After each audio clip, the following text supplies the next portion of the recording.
Wolf, get away from those sheep. Bollocks. You're listening to the Wolf and the Shepherd podcast, broadcasting from Fort Worth in the great state of Texas. Now, get ready for this episode of the Wolf and the Shepherd. I'm going to start up with part 2. So, Crumb, thanks once again for joining us. We certainly appreciate you coming along. Guys, thank you again for having me. I love it here on the Wolf and the Shepherd. Great. So, I hope you remember where we left off, because we were talking about that just before we hit start, and we said, man, I hope Crumb remembers where we left off, because we got on some fun asides, and I'm kind of looking forward to doing some of that as well. I hope it doesn't distract you too much, but hopefully you made a little bookmark there of where we left off so you know where we can continue on. Well, we were supposed to be talking, and we were supposed to be leaving off on Vlad, which we really got into the Teutonic tribes, or otherwise known as the Germanic tribes. You know, there was a power vacuum after Caesar got stabbed in the back. West Europe falls. These Eastern Europeans, which is basically a bunch of Germanic tribes, they are kicking butt and taking names in essence. And after that, they go on to really create a different power vacuum through World War II. And that's where we started talking about Marvel, because World War II, I proposed, we're going to talk about Vlad, I give you my word, but I proposed during World War II, the only reason, because people talk about World War II and World War I as if they were 100 years apart. They were a little bit more than 20 years apart in essence. And World War I, Germany got their butts kicked, bro. You know, Yeah.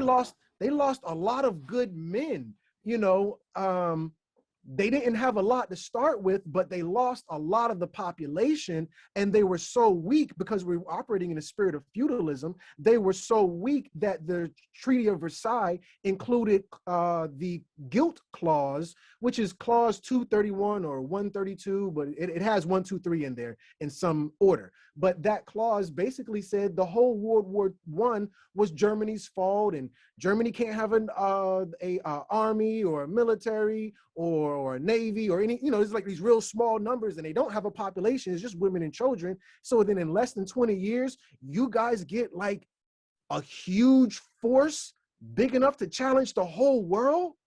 And though that might sound a little outlandish, we're going to see where this truth was depicted, because the last show you talked about Indiana Jones and how we saw Germany go on a adventure for maybe the Holy Grail or a crystal skull.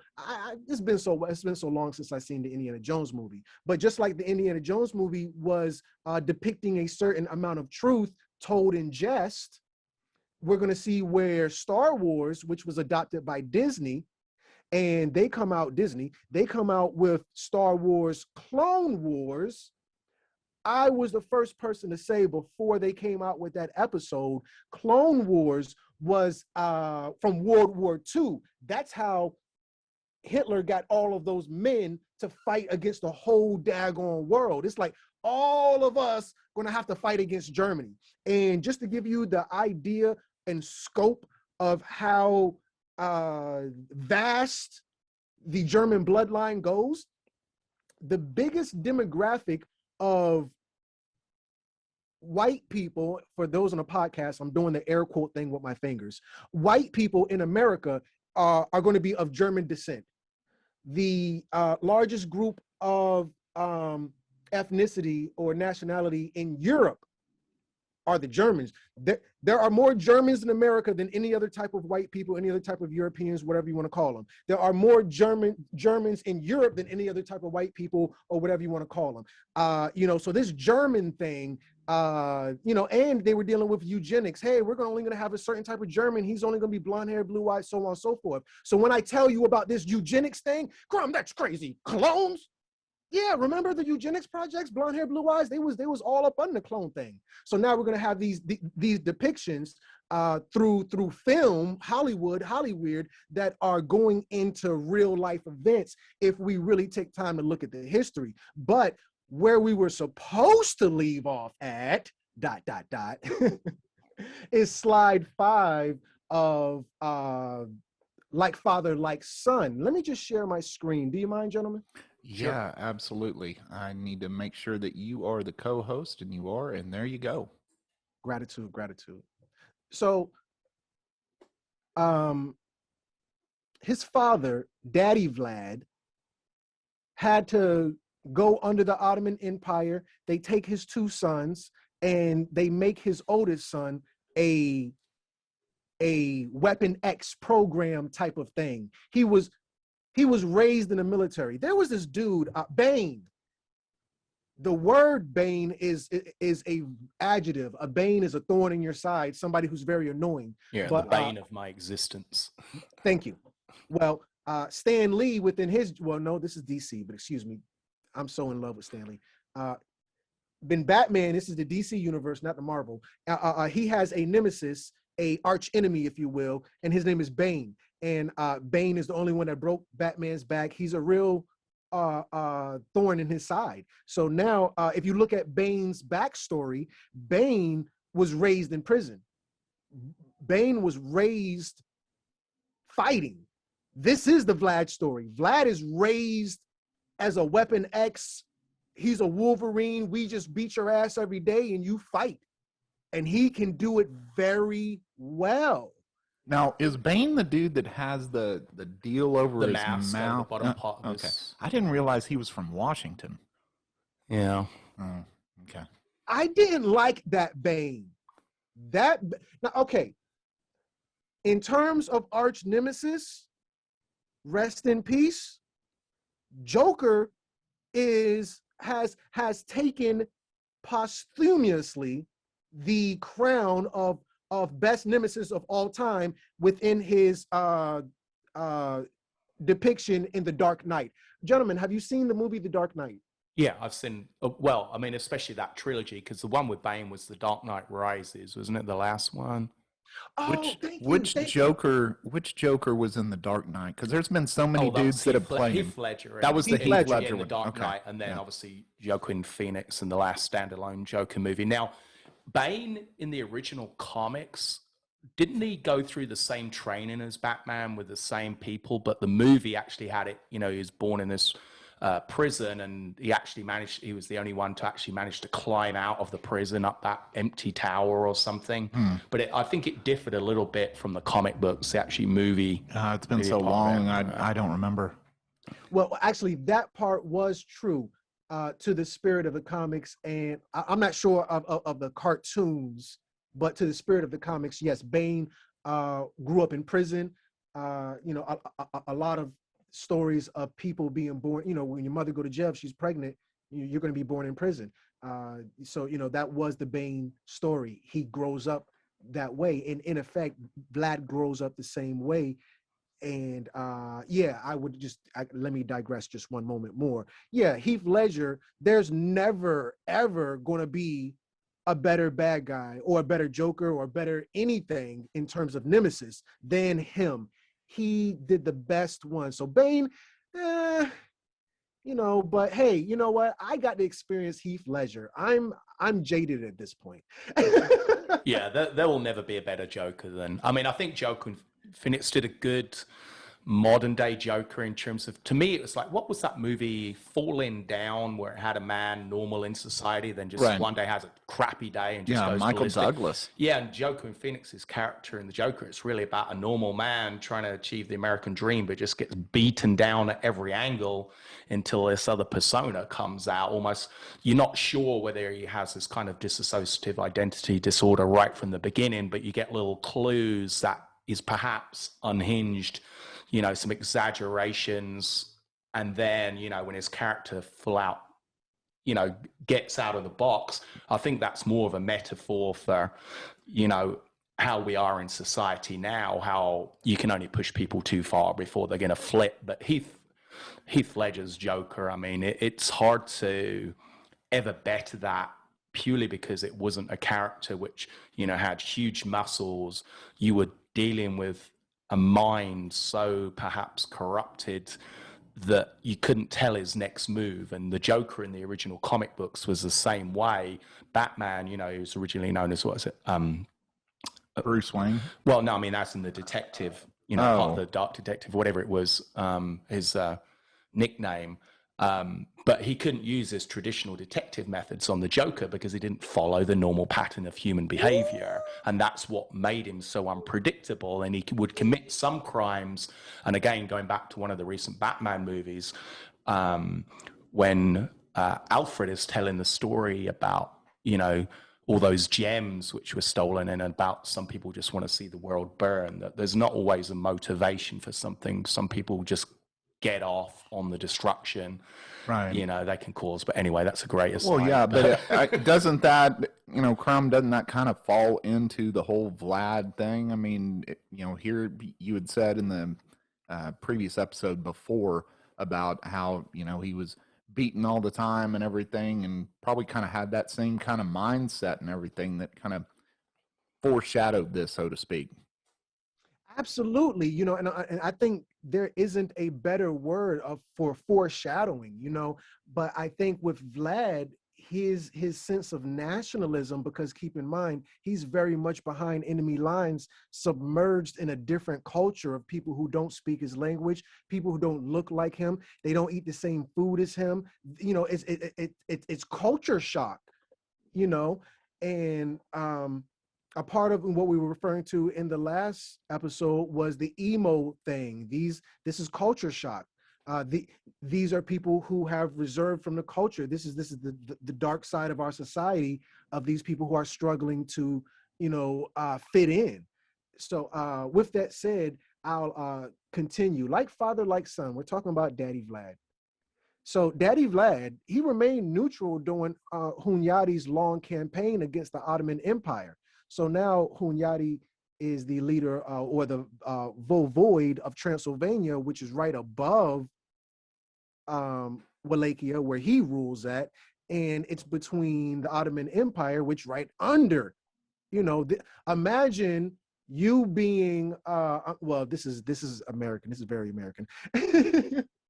Just imagine you being in I'm trying to think of a good state, South Carolina, Texas. He didn't say the best state. He just, I was going to say, yeah, he did just say a good state, right? Yeah. He didn't say the best state. Yeah, right. Okay. Is right above Texas is Oklahoma. Is that correct? Yep. Mm-hmm. Okay. Imagine, Oklahoma is the Canada of Texas. Yeah. right? I don't know much about Oklahoma. Like, this is my first time even talking about Oklahoma. It's I'm just joking. flat, and there's some Well, casinos the there. That's all you reason, need to know. yeah, but the reason that is because there's really not much to talk about in isn't. Oklahoma There except isn't. the casinos. Yeah. That's pretty much it. Yeah. And I think it goes deep from there. But nonetheless, what's above Oklahoma? Kansas. Kansas. Oh my God, that's the even lesser. I don't know anything other than Dorothy. Anyway, so yeah, just imagine Kansas and Texas going to war, and you looking like Oklahoma in between it. So Oklahoma in this case is Wallachia, Kansas is Transylvania, and true to nature in terms of size, the Ottoman Empire is big old Texas. So now you in between things. So now this is where I'm at. He remained neutral. Oklahoma remained neutral while Hunyadi's long campaign against the Ottoman Empire, but he sent 4,000 horsemen to fight against the Ottomans during the Crusade of Varna. I don't know why I have a space right there. With support of the Burgundian fleet, he captured the important Ottoman fortress at some place. I'm not even going to try to slaughter the name, but nonetheless, so they got his kids, you in between, a rock and a hard place, and Transylvania, little old Kansas. Don't nobody talk about Kansas. We know Kansas don't bang like Texas, no disrespect, but you're gonna send Oklahoma gonna help Kansas, knowing your babies is down there in Texas. Trick, you better remember the Alamo. Stop playing with me. I'm Right. just joking. That's a joke. Not only that, but that place, that fortress, kind of looks like Grogu. Makes me think of Baby Yoda. I swear to God, as soon as you said that, okay. You tapped in. Yeah. Well, not only that, but you can kind of see in the background here in our studio, we do have a Baby Yoda cutout that we've had forever. And we got Vader right in front of there. So Yeah. it's kind of foreshadowing, our thought process, our Yeah. our homage to Star Wars. For the people on the podcast, I guess I would have had a pass. For the people who could actually see the video, Crumb, you should have got that. I should have, come on, geez Louise, I should have seen that one. All right, touche.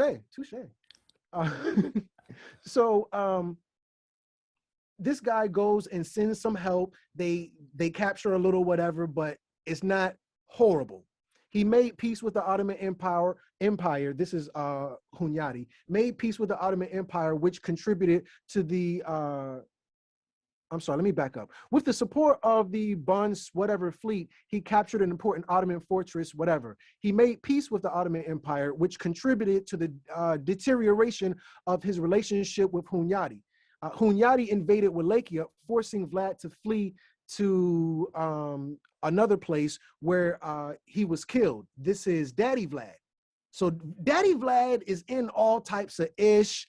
I only put Daddy Vlad in here to give you an idea. Vlad was born into this. Ish is already complicated. My daddies or uncles, they sleeping with the enemies. When you go to judge Vlad harshly, just consider the following. That's all I'm saying, bro.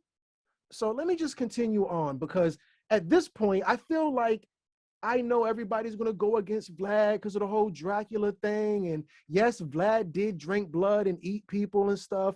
I just want you to take in consideration, as his lawyer, I'm defending Vlad right now. I'm going against the prosecution. So let me continue within my defense, Judge, Your Honor. The real Dracula. The theory that Vlad III, this is the guy we all talk about, and Dracula were the same person was developed and popularized by his historian, Radu somebody, and Raymond T. McNeely in their 1972 book, In Search of Dracula. Vlad III was born in 1431 in what is now Transylvania, a central region of the modern-day Romania.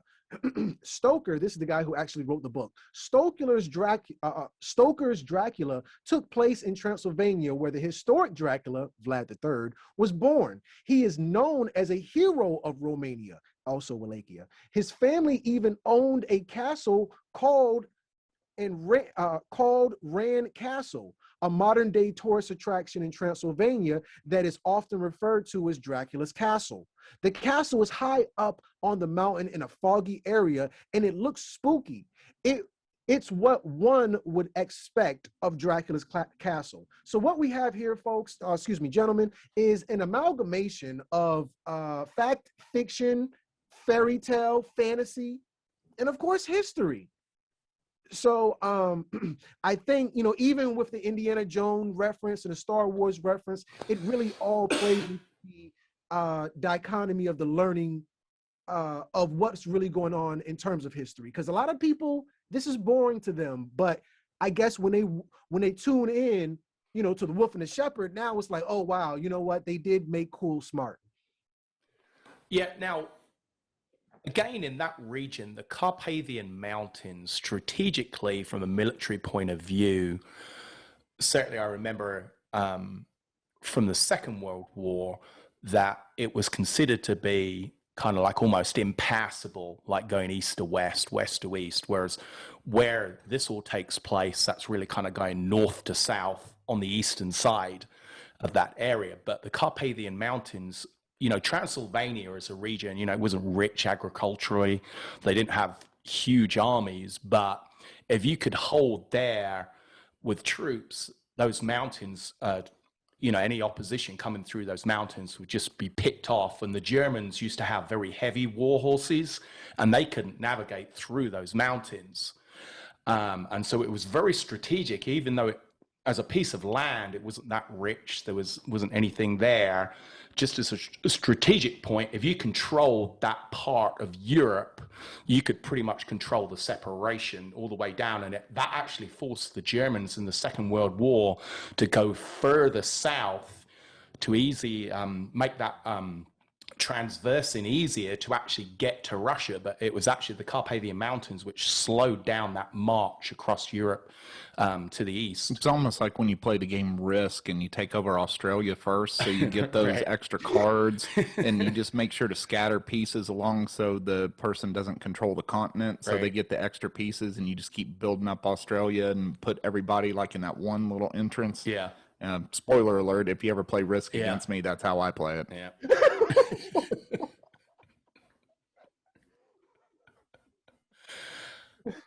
Oh my God. Facts.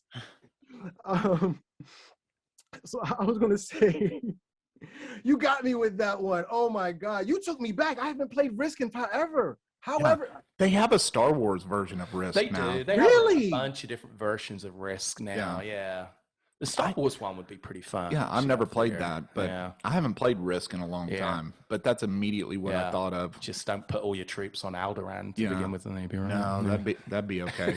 But you know, if you think about it, like what you were trying to describe, if you've ever played Axis and Allies, I mean, the problem with that game is that game takes like 4 days to play, and the first day is just setting it up because it takes forever to set it up. But that strategy does not work in Axis and Allies, Right. so Yeah. don't try it. Just Risk. you know, and just to acknowledge the beginning of this particular conversation, you said that you know, Transylvania, Romania, Wallachia, Hungary, those areas, it's not a lot going on over there. And that's what makes him a true David versus Goliath. You know, less is more. What do you do when you don't know what to do? What do you do when you don't have how does David beat Goliath? How can you be Goliath's bane? So, you know, with that said, I want to make an argument that Vlad is nothing less than a military genius. That makes sense. Yeah. I mean, I was thinking when you say, what do you do when you have nothing to do? What should you do? I was going to say, start a podcast, because Right. that's pretty much what we did. Yeah. Touche. You know, I just want to put, you know, give this man his flowers, you know, and what you said in the beginning was true. They don't have a lot of resources. There wasn't a lot going on over there, but they were high up in altitude. That point, that's a bottleneck. As a military genius who knows the lay of the land, he took advantage of that. It probably won't be until episode 16 that we get to that. But, you know, I want to tell the podcasters, hey, guys, tune in, stay tapped in. We're going to get to those things. But as of now, still trying to just build my way up to even talk about Vlad the Third, if it's okay. Yeah. Order of the Dragon.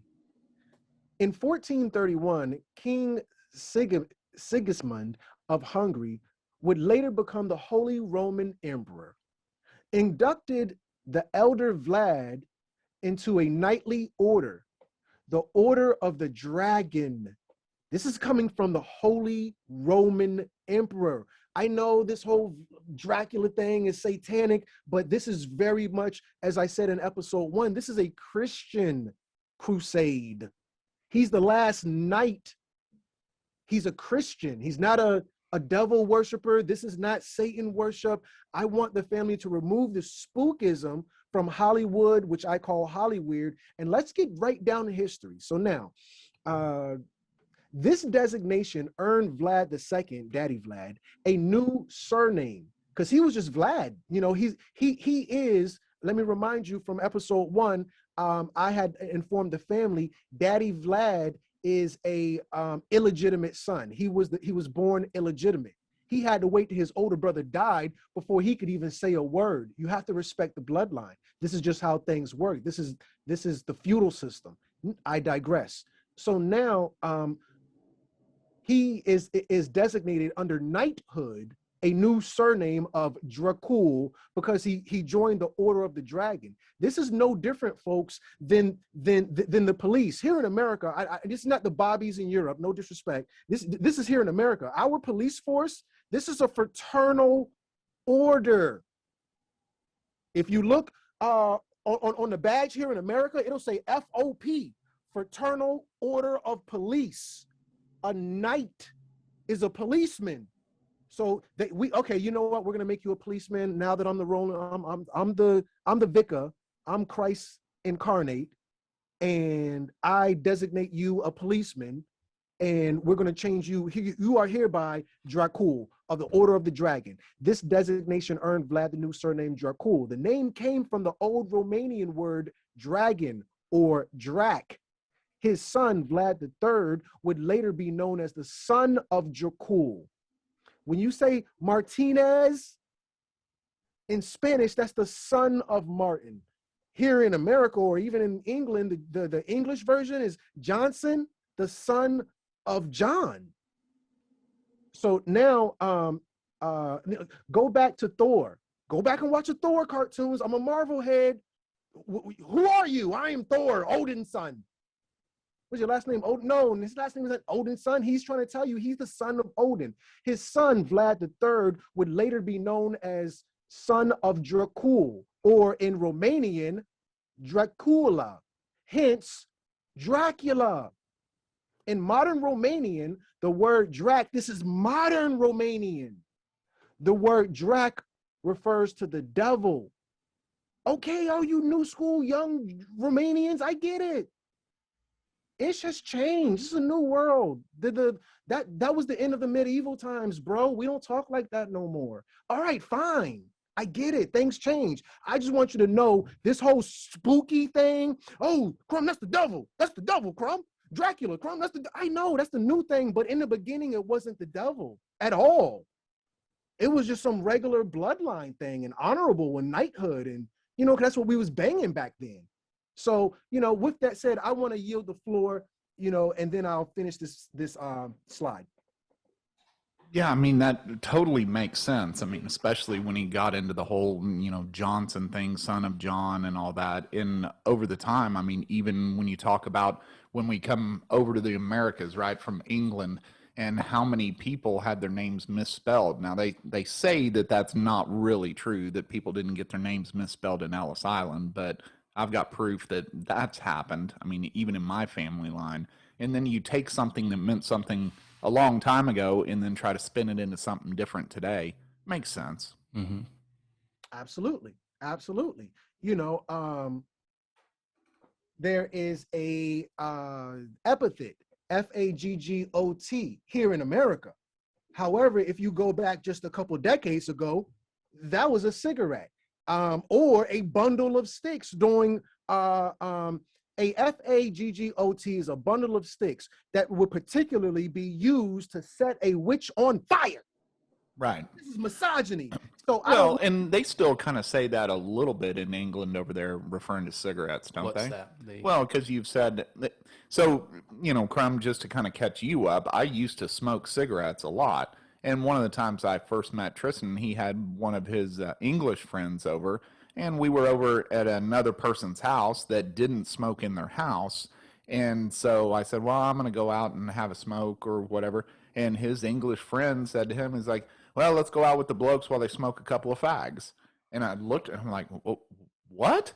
And he's like, oh, that's right. Y'all don't say it that way. And obviously he didn't say y'all, but y'all don't say it that way over here. But in England, that's what we say. So, another word that kind of, depending on the connotation you use it in, is what it means. Thank you. So, this is just me trying to bring the whole Vlad thing into context, remove the spookism,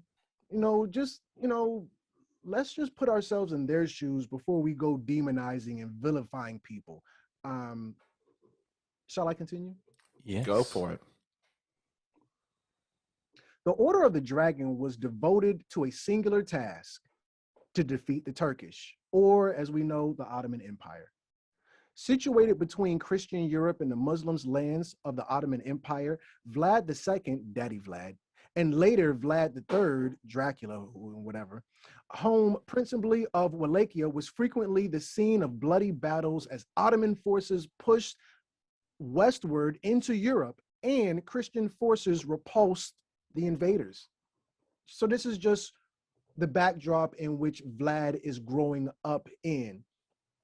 Um, so right here, this is a little bit out of place, but this is just a picture, and I have here on slide 8. At age 12, Vlad III, this is Dracula, and his brother were imprisoned in Turkey. We already discussed that.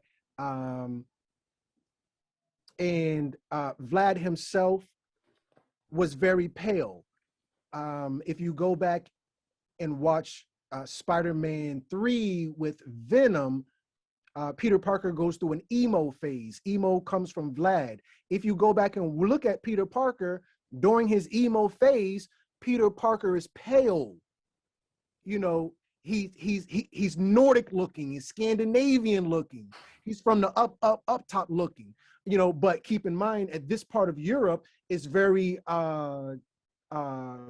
dark, it's cloudy, not a lot of light is going to get to this area, and this is all going to play into the story of Vlad being Dracula, because we know Vlad, Dracula is notably pale. So now Vlad himself was really pale, and Vlad was a hemophiliac. He had hemophilia. Hemophilia, this is according to uwhealth.org, health facts. I think the title is something based off cancer. But anyway, hemophilia occurs when a protein in the blood, which ... And hemophilia, the missing clotting factors make it hard to ... Muscles such as something, or pale skin. Oh, I'm sorry. Muscles are cool. You easily get numb. You have pale skin. Vlad was a hemophiliac. Another famous, notable hemophiliac is he ran for president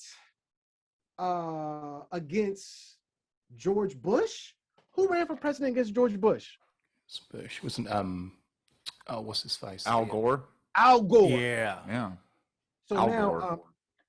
Al Gore, it is said, I researched this, I can't find it. I don't want anybody to say Crumb has a tinfoil hat on, guys. I don't know if you're vetting these guys who come on a platform, but that jive Crumb was just talking was straight tinfoil hat babble. So let me say this. I looked it up. I didn't find it. Take it with a grain of salt, listening audience and gentlemen. It is said that Al Gore would carry around a suitcase of nothing but blood because he said he was a hemophiliac. And if he were to have an injury, he would bleed out so quickly he'd die within a matter of whatever. He needed that for emergency blood transplant. Well, you know what they started saying about Al Gore when they saw him carry around that blood, right? That he invented the internet. Well, when you're dealing with the internet, what controls the internet? Blood? Al. Now I'm really confused. So Al Gore invented the internet because he had a blood disease? Al Gore invented the internet because the internet is controlled by the Al Gore rhythm. God damn it. I'm out of it. The Al Gore rhythm. Al Gore rhythm. Wow. So looking at the dude, and I don't know that much about Al Gore, he doesn't strike me as a guy that really has that much rhythm. I mean, he's probably along the same lines as you and I. I mean, we can't sing, but we definitely can't dance. Yeah. So I can't really picture Al Gore having any kind of rhythm. Now, to that note about Vlad's complexion being very fair-skinned, I mean, in that area of Europe, again, because of the shadow of the mountains, the dark forest, and the general climate, a lot of people there had that pale skin, and because of the diet they were eating, there was a lack of iron in the diet, and it gave rise to a lot of stuff like pernicious anemia, which is very similar to hemophilia, lack of iron in the blood. And the legend, especially when science developed a little bit, well, you know, and when blood transfusions came about, it's like, well, the only way to get this person back to normal was to give them a transfusion of blood, which has a higher content of iron. And obviously it got bastardized, the science of, well, would it do the same thing if you drank the blood? Would you be able to absorb the iron from the blood in that way and cope? And so, and then there were diseases like, porphyria, the sensitivity to light as well. If you actually grow up in an area where there's not much sunlight, obviously, you know, you develop fair skin, you burn when you get in very little extreme sunlight. And again, that gave rise to that kind of legend of, oh, they burn in the sun. Well, they kind of did, because you've got hundreds and hundreds of years there of seeing very little sunlight. And it's just the same, you know, now if you get people from Scotland or from, you know, Ireland going, you know, to Spain on vacation, you know, they spend 20 minutes in the sun and they're like a lobster because they burn in the sun. No, that makes sense. That's right and exact. That's 1,000,000% fact. I love the way we've put it in context to remove fact from fiction, to remove lore from real life. I couldn't have said it better myself. I have to be honest with you. I'm going to go back. I'm going to change my PowerPoint. I'm going to add that little tidbit in there. So thank you very much. Oh, don't worry. He found it on the first page of Google. So, you know, if you'd have just opened up the computer, you'd have found it too. That's not true. I actually did know that stuff. Because No, I used, from all those endless YouTube videos I used to watch about, are vampires real? What are the history of vampires? I researched all those type of different skin diseases, blood disorders, especially anemia related conditions. Was that in all between stuff. the werewolf videos? Yeah. Oh, okay. Changing it up a bit. Yeah, lycanthropy, that's my other interest. So, you know. You've never donated any money to charity. No, I've donated blood though. Oh, Yeah. But that's not philanthropy. No. Oh, I wanted to reference this particular picture of Vlad. This is a real depiction. Well, I mean, of course, there weren't cameras back then. This is an honest depiction of what somebody imagined Vlad. You know, within his majesty, within his might, no parodies, no disrespect. And you know, you can see he looks a bit pale there. You know, nonetheless, if you look here, I want to bring to your attention a beer for all my brewery heads. And I think it's called a growler. Yeah, Growler. there you go. There it is. You know, because here in America, there's a big growler movement. People are making their own beers and stuff like that. I don't know if you knew that, but anyway. Mm-hmm. There's a pale ale called Vlad the Impaler. It's a pale ale. It's a beer. New England. Pale Smash 5.6 30 Looks IBU. like Nosferatu. Yeah, no kidding. But because you isn't notice the sharp in the teeth as well. right? That does look like that Nosferatu, dude. Yeah. Nosferatu, please share. What's that? It's one of the earlier movie depictions of Dracula was a movie called Nosferatu, and it was based upon I think it was this German directory wanted to I guess cover the history of Transylvania, and he invites this guy to appear in this movie. And the original, I think, was silent. It was like 1918, 1922. It was a really old movie, but it turns out this Nosferatu character is actually a real vampire, and the director actually knows it.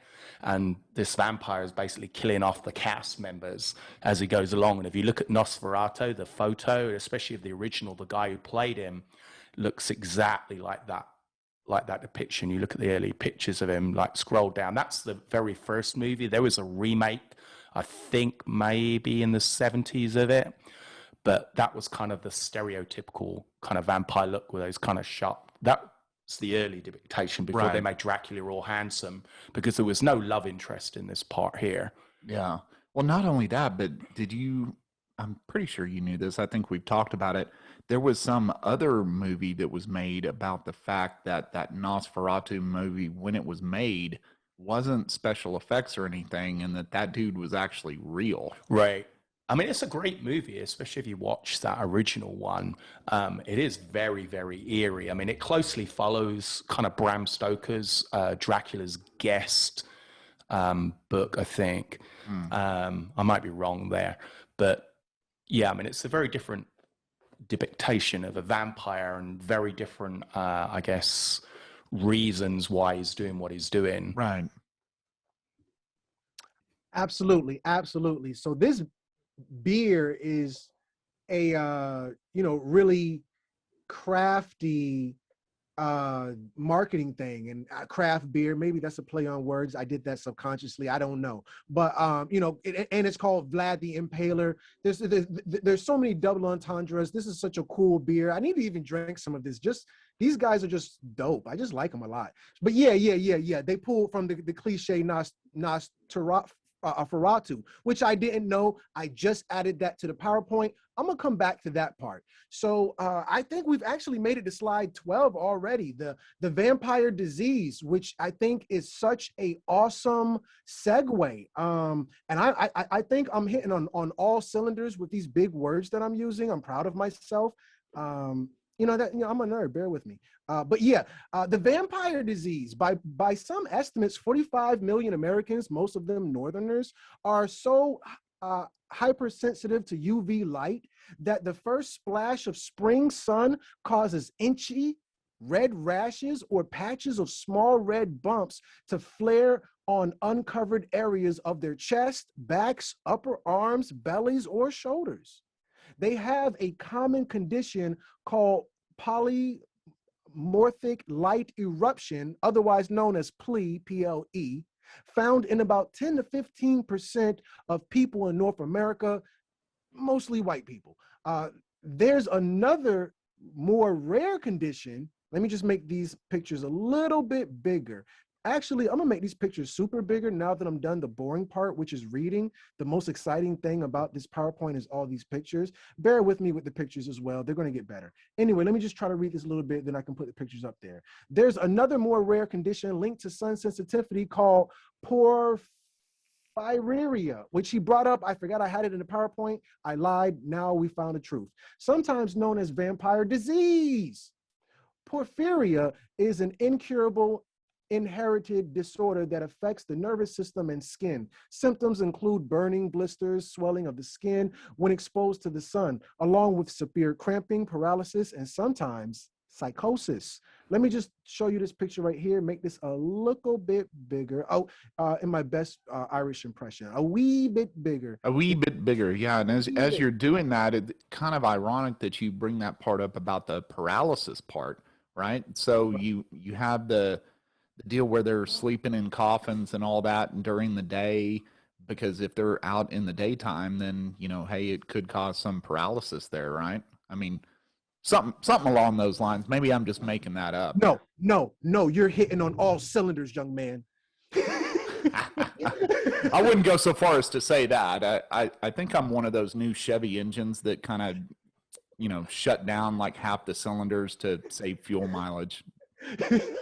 Yeah, we got a rental car when we went to Colorado last week, and it's one of those ones, and it was a Kia. Not my first choice, but it wasn't actually bad. But yeah, every time you stop, it shuts the engine off. Yeah, I mean, I get that in a hybrid, right? Because Right. you're used to it. My brother just bought a brand new Chevy pickup, and it does the same thing. And on the tachometer, it even points to like auto off or whatever. And we had to swap cars one day, and I wasn't ready for it. So I pull up to the stoplight. Just keep thinking you're stalling all the time. Yeah, and the truck shuts off. I'm like, what is going on? This isn't a hybrid. And then I saw it there on the dash. So Yeah. Right. Okay, well, here, you might not be hitting on all cylinders, but you're better than a Prius, okay? I mean, hey, there's nothing wrong with the Prius. My dad loves the Toyota Prius. You're talking about a man that is 84 years old who has driven nothing but General Motors products since the 50s. And all of a sudden one day, my dad says, have you ever heard of this Toyota Prius? And I said, yeah, it's a hybrid. He said, those things get 50 miles to the gallon. I said, yeah. I said, it's a Toyota, though. He's like, well, I don't care. These American cars don't get good enough gas mileage, and gas is almost $1 a gallon, so I'm going to go buy a Prius. That man bought a Toyota Prius, drove it 150,000 miles. The air conditioning broke. He took it into the dealership, and they said, well, it's going to cost X amount to get the air conditioning fixed. He said, well, give me another one, and traded it in, and he's on his second Prius, and he's the biggest Prius fan. You're talking about a guy that drove muscle cars, Cadillacs, Chevrolet pickups, and now won't buy anything but a Toyota Prius. But now he only drives about 8 miles a month, doesn't he? Though? Well, that's true. Yeah. Yeah, a tank of gas lasts him a year. Right. You know what okay, I see what you did there. Hey, you know what? More power to him. I tell you, what an anecdotal that right there, I tell you, that fired me up. Go Prius gang. Go Prius. Well, if you're going to join a gang, though, you shouldn't do it in a Prius because it's going to take you forever to chase anybody down. That is the slowest car. In fact, it's not great for street racing. No. What was that movie? Yeah, that movie where he goes, "Sir, what were you doing?" He goes, "I was drag racing." He goes, "In a Prius?" He goes, "I don't win much." Yeah. I mean, there's a lot of truth to that line in that movie. If you've never driven a Prius, they are slow. They are oversized golf carts, uncomfortable to drive, but yeah, they get fantastic gas mileage. And the radio's not really that bad in it. I had to turn the bass down. The wife, when I borrowed my dad's car, the wife was getting all upset because there's a lot of bass in that little Prius. Now, I was just coming back from my second potty break, and I heard you were talking more about the diseases. Now, again, I'm probably pronouncing it incorrectly, but that porphyria, or however it's pronounced, that also led to shrinking of the skin, which made the nails look elongated, and it would shrink the gums, so it'd make the teeth look longer. And so again, that gave rise to a lot of those vampiric legends in that area that, pale skinned, long teeth, long nails. Makes sense. Yeah. Oh, you teaching. Yeah, absolutely. I thought, because actually it's been a while since I went over this PowerPoint, but I thought I didn't have it in there. I gave you your flowers anyway. You can keep those. But yeah, I did have it in the PowerPoint, and I was elaborating on that. And I left off saying, it is believed that Queen Mary, consort of George V, was related to the 15th century slayer Prince Vlad the Impaler, who inspired Bram Stoker's Dracula. And it is known that porphyria, an iron deficiency, which is thought to lie behind the vampire myth, has run in the royal family. Let me make this picture bigger and bring it to the front. Just give me. Well, doesn't that explain a lot about Queen Elizabeth, how she's still alive? Because she's like 98, 99 years old or something like that. Well, her husband, who just died, had strong Germanic hereditary connections, and he's actually, and the Queen is related somehow to Vlad. Yeah, and Keith Richards. Right, yeah. So in fact, isn't that Keith Richards' picture on the left? I mean, that kind of looks like him as a kid, maybe. That is two ugly kids. He looks like an orc. He looks like something from Middle Earth, that one on the left.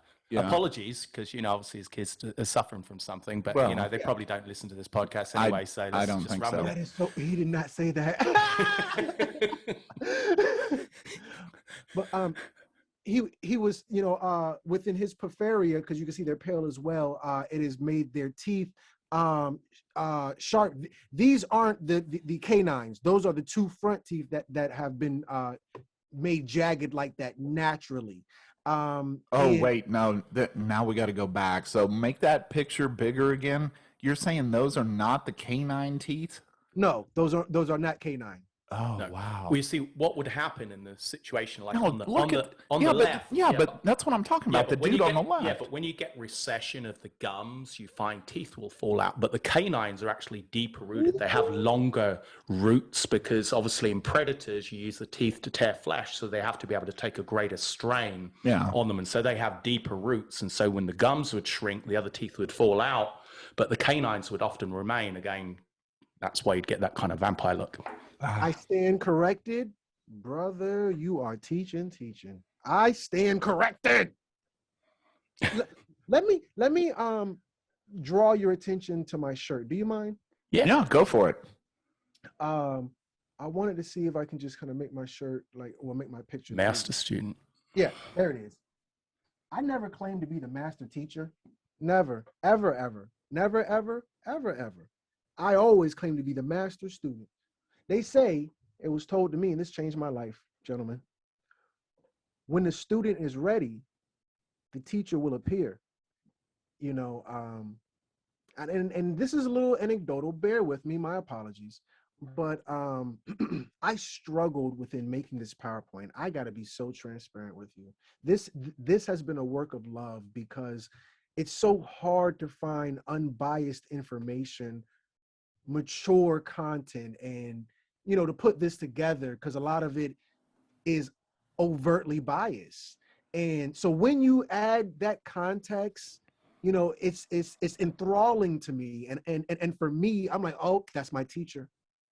That's my teacher. So when you were saying that stuff, I was levitating. I was sitting at your feet. No, I'm sorry, excuse me. I was sitting at your feet. This is my experience. I was sitting at your feet. You were levitating. I was like, John the Baptist with Jesus. I was just witnessing everything unfolding in terms of the universe. It was so beautiful, family. I wish the podcasters could have seen it. Nonetheless, absolutely. Yeah, that's what he said. There you go. I'm glad I didn't see you levitate, because that would have scared me to death, and I would have ran out of the room screaming. That'd have been a misuse of the force. Yes. This guy's on fire. Okay. Moving on. I tell you. Oh my God, what a podcast. The Order of the Dragon. Let's just get into it. The dragon represents the draconian star system that Vlad's people are from. All right, here's my tinfoil hat. Vlad is commonly associated with the vampire, but this is not the true origin, which is of the dragon-like nature that we see that Vlad clearly embodies. Let me just make this bigger. I have a thing about big font. Let me see if I can make this thing single. Yay, I did it. I need some, and if I had sound effects, and my sound effects guy would hit the clapping, because in my mind, that would be a success. Anyway. We have never used that button. Yeah, it's the first time we used it. You're the first recipient of our artificial applause. Yeah, so on our little Rodecaster Pro, we have all these effects, and we've heard podcasters use them before, and we're like, yeah, no, that's not going to be ours. So we programmed our intro and outro into the buttons, and we never used it. But I did remember that third button is that fake applause button. Yeah. Yeah. For anybody on the podcast who did not see what just happened, when he hit that, I walked out. I walked off the set. Oh. Oh hey, my God. Hey, what does this one do? Yeah. All very useful. Yeah. I need one of those. Yeah. Look, we're not sponsored by Rodecaster, but we would certainly like to be sponsored by them. But I tell you what, the Rodecaster Pro is probably the best thing we've ever spent money on outside of beer. Right. Oh, and the Delta 8. Oh, and the Delta 8. Delta 8, yeah. Yes. I'm with it all day. So the dragon represents the draconian star system that Vlad's people are from. Vlad is commonly associated with the vampire, but that is not the true origin in which the dragon-like nature comes from. Draco is the constellation in which Draco is a constellation in the far northern sky. Its name is Latin for dragon. It was one of 48 constellations listed by the 2nd century astronomer Ptolemy. Let me just take a moment to acknowledge his name is not Ptolemy. This P is the same P in Pfizer. This P is the same P in pterodactyl. You don't pronounce it. This is Ptolemy, not Ptolemy. It's like the D in Django, where he says the D is silent.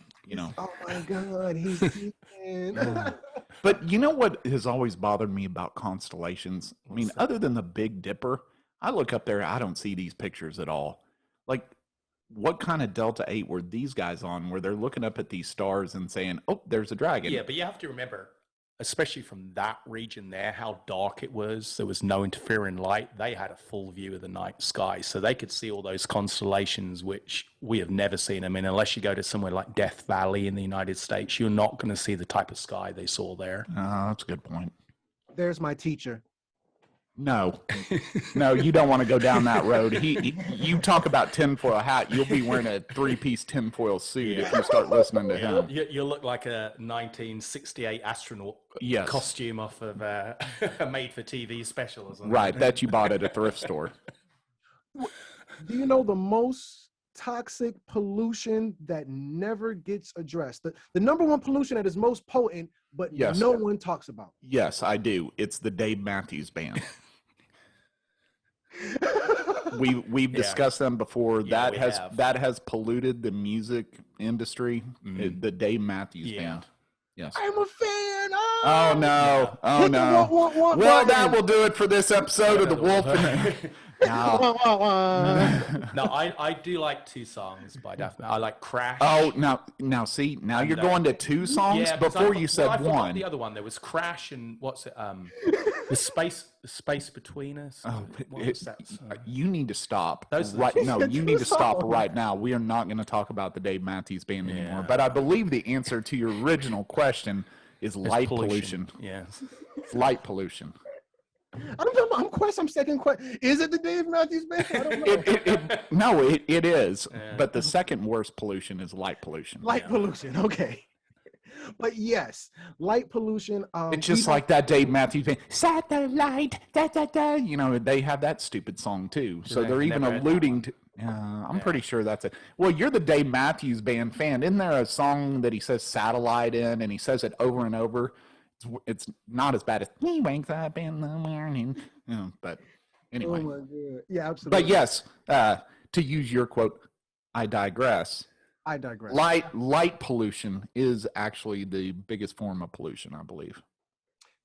And, to the teacher's point, they were able to see the constellations in a much more vivid fashion than we have ever been able to, because we're just so great and we live in cities, which is just the best thing since sliced bread. But with I digress. With that said, here is a example. See, I still don't see it though. How is that a dragon? I mean, I love the animation there where it's like, okay, here's the extra stars and all that. But when you go to that one just before where it shows like the big points of it, that's where I get confused. Well, I mean, it's just like when you look at a cloud and, you get some clouds which are funny shapes and you show somebody a photo and they say, what do you see? What do you see? What do you see? That, people will pick out, oh, I can see a man in a hat. Oh, it kind of looks like a cow on a skateboard. When you look at these constellations, and you remember when people were gazing, there was always this historical reverence of, among all religions looking at the stars, okay, because they considered those the heavens. Right. And they considered that, God or gods had put messages in the sky and guides, and so they already had the names of these people, these gods or these leaders and whatever. And so some people say, oh, they kind of made a dragon out of what would most look like a dragon, but there's very strict rules in terms of why in certain parts of the hemisphere and certain parts of the world we don't see these constellations. You see, this was an iconic symbol to people living in that area, and they could see it all year round where they were. Right. Whereas here we just don't see it all, so it wouldn't mean anything to us, whereas it was a constant reminder to them of whatever was relevant to them in terms of their religion or beliefs. So. Yeah, that makes sense. And to add value to that, and context, clarity, because I think he brings such a valid point, and we have to bring it into context, or it won't make sense. Really, I don't want to be one of those tinfoil hat guys that makes it make sense. If it don't, I'm not going to put a round peg into a square hole. So now, what did ancient Europe call their historians? They called them poets. Oh, I didn't know we were going to do a Stump the Shepherd. Although a lot of these everything is we haven't done Stump the Shepherd in a while, but a lot of this has been Stump the Shepherd. So what did ancient Europeans call their historians? Philosophers? Poets. Poets?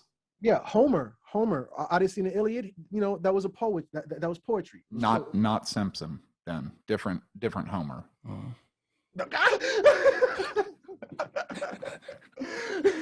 Because I mean, when I hear Homer, I think of Homer Simpson, and he's kind of a philosopher. If Well, you the stop wisdom and of think about Homer is accidental wisdom.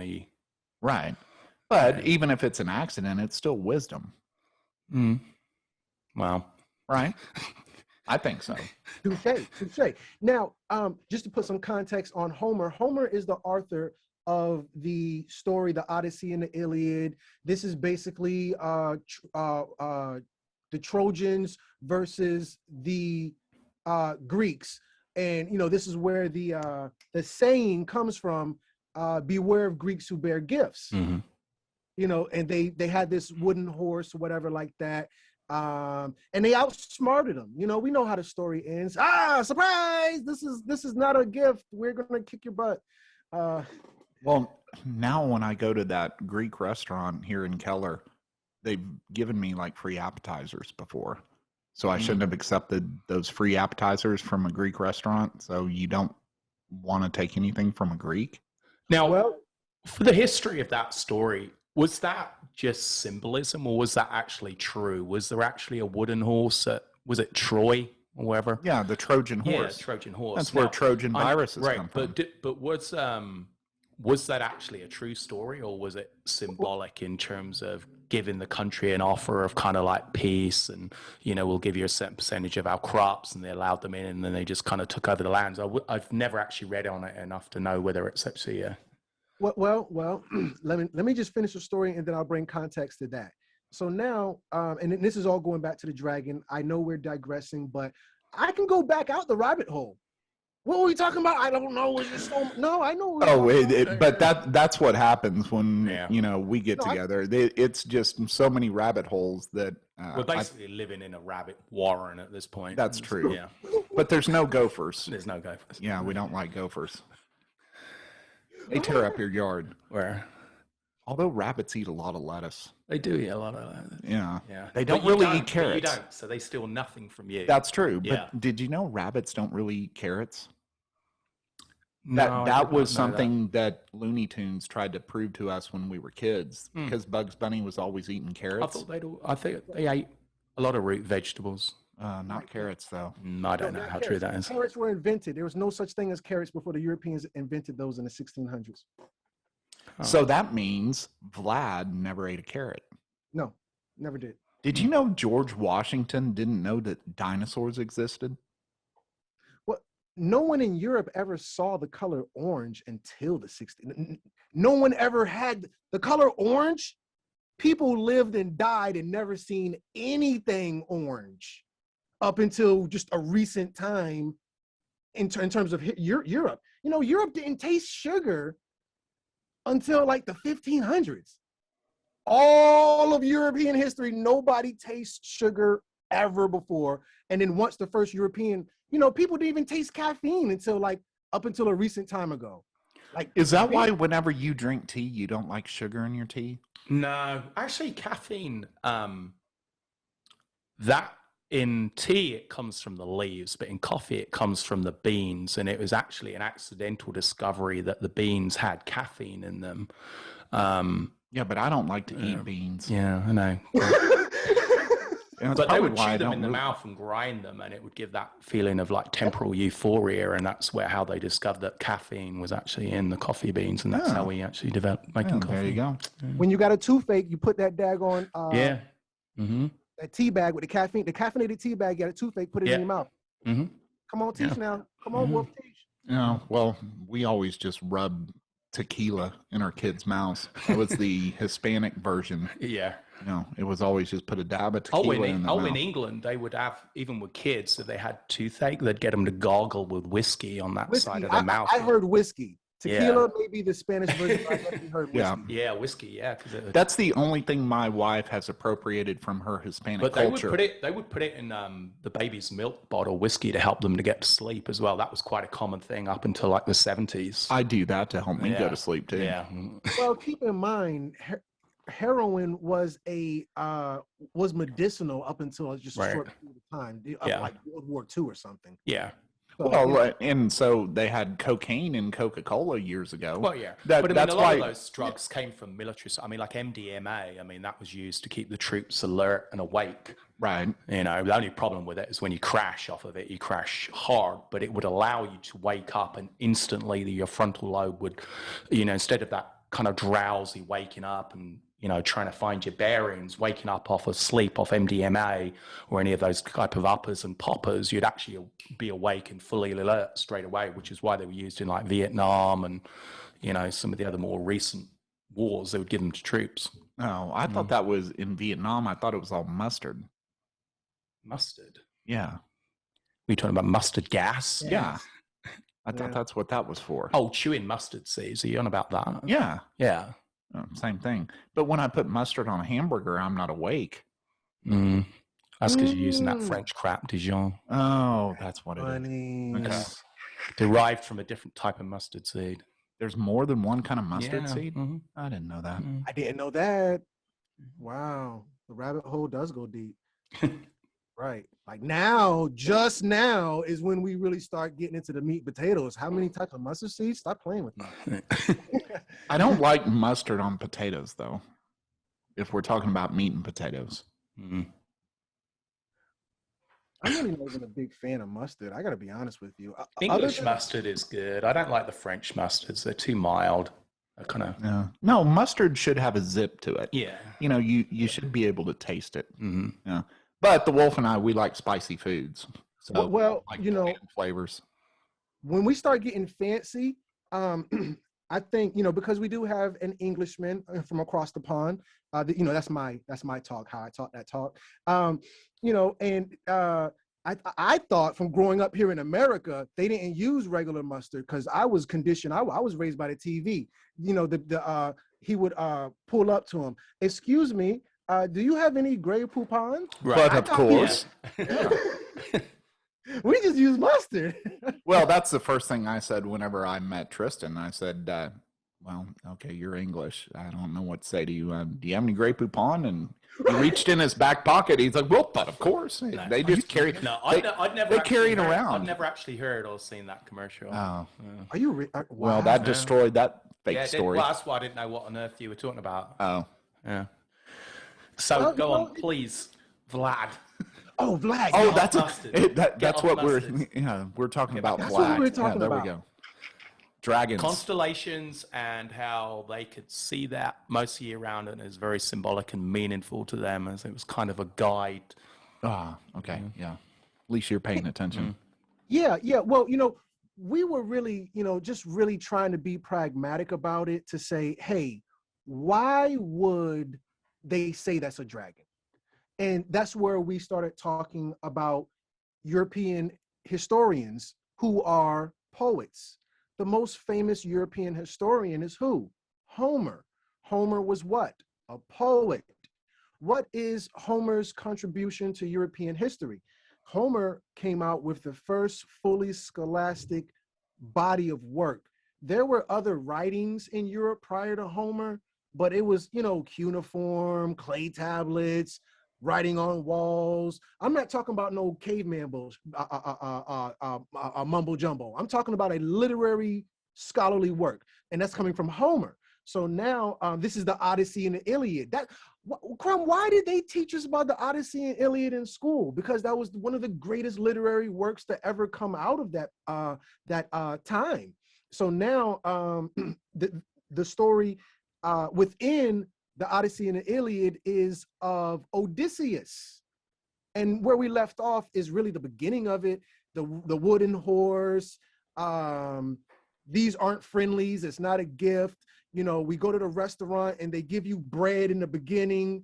Hey, eat the bread. No, I don't want, no, because you're trying to fill me up before I get to my meal. That's a Trojan horse.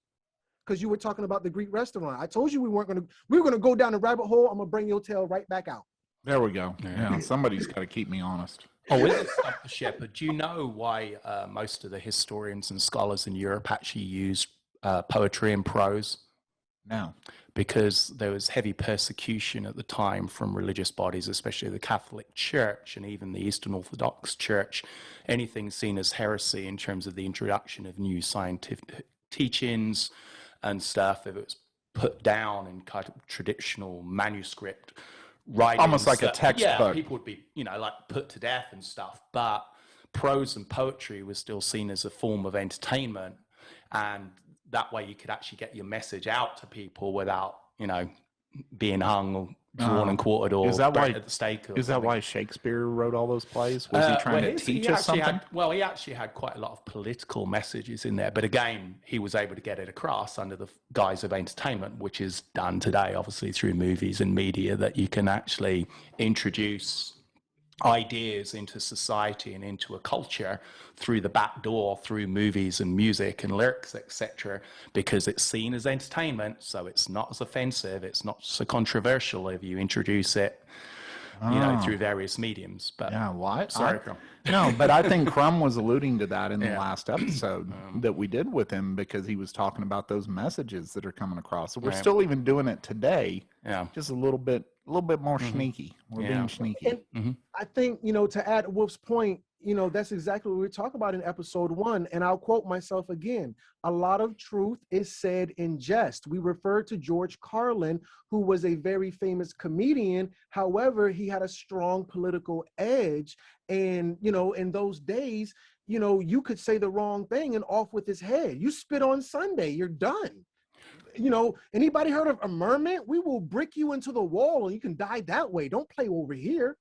So now, because we got to remember the medieval Europe is a very serious time. So now, but so when we're dealing with poetry is going to be a palatable way to get an idea across. So with the Trojan horse, Odysseus goes on this 7-year, 10-year trek trying to get back to, wherever he's from, so on and so forth. And, he meets mermaids and he meets dragons, so on and so forth. So what we're saying is, when we're dealing with poetry, you have liberty. What type of liberty, Crumb? You have liberty with rhetoric, where you can use connotation, denotation, similes, metaphors,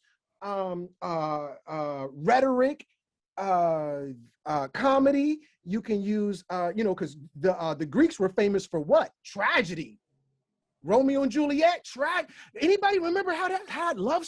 Crumb. Romeo and Juliet was a love story. Oh, really? Did you see what happened in the end? Yeah.